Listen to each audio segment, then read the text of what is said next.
बरदा टिक गए, अड़ गए, चले ही ना है, गिर गए। अब महात्मा ने कही आज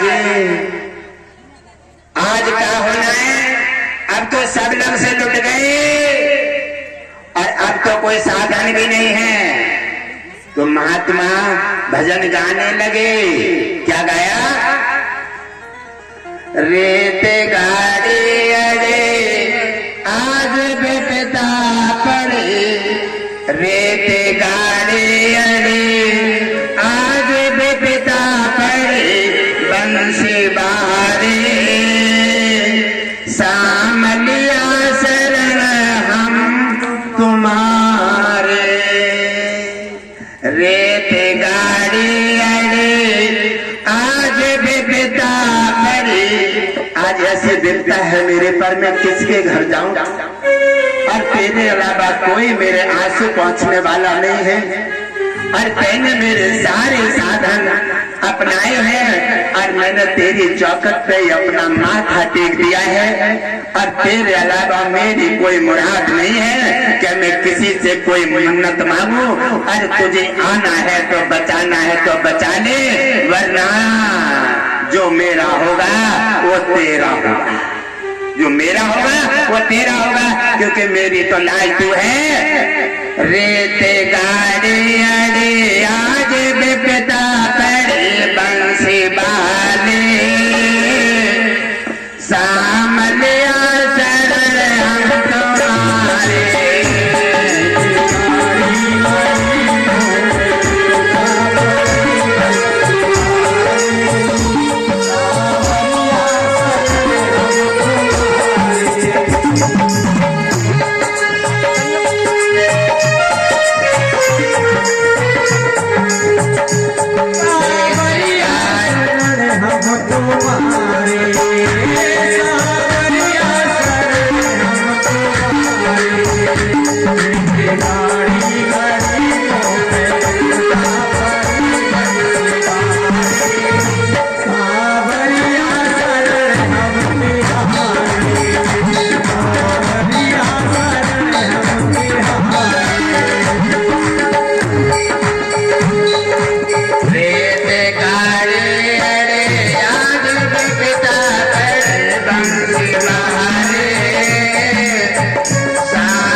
ये कोई हंसे की बात नहीं है, ये ऐतिहासिक बात है। जिसने उन्हें बल से मांगा है और भरोसे से जिसे अपना लिया है, उन्होंने कभी भी कोई ऐसा नहीं किया है। जिसने हाथ उठाकर दोनों हाथों से उसे पुकारा है, उसने दोनों आंसुओं से उसका स्वागत करके और उसे हर तरह से बचा करके उसका कल्याण किया है। और तो ऐसा अब धरतीवासी क्या करते हैं, कोई संकट आता है तो रोने लगते हैं, भटकने लगते हैं। नहीं, ये मकसद नहीं होना चाहिए। अरे जिसने जो दिया है उसी के समर्पित हो जाओ और आंसू गिराना है तो उसके पैरों में गिराओ। अगर एक शब्द कहना है तो उसी से कहो और वो तुम्हारी समस्या का निराकरण कर देगा। बाकी दुनिया के सामने रोगे हंसोगे तो ताली बजाएगा, हंसेगा और हर जगह दुनिया में तुम्हारा निराकरण हो जाएगा।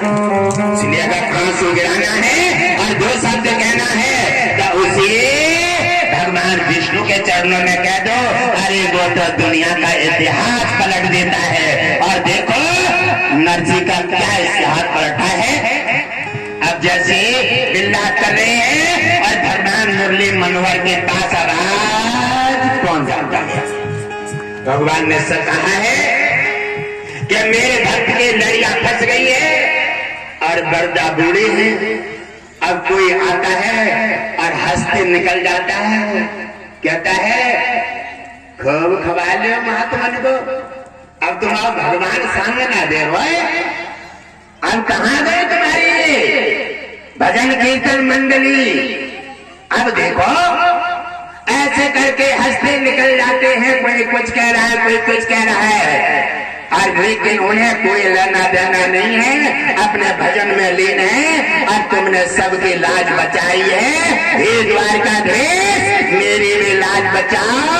और ये गाड़ी अटकी पड़ी है, इसको ले जाकर पार जूनागढ़ पहुंचाओ। ये तुम्हारा काम है, मेरा काम नहीं है। आप हकवारे बने या लड़िया में जुड़े।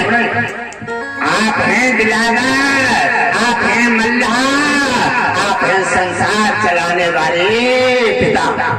आपका काम है, आप जाने आपकी लीला। ऐसा कहकर के भक्त ने जब आंखें बंद की हैं और देख रहे हैं भगवान विष्णु ने एक किसान का रूप धारण कर लिया है।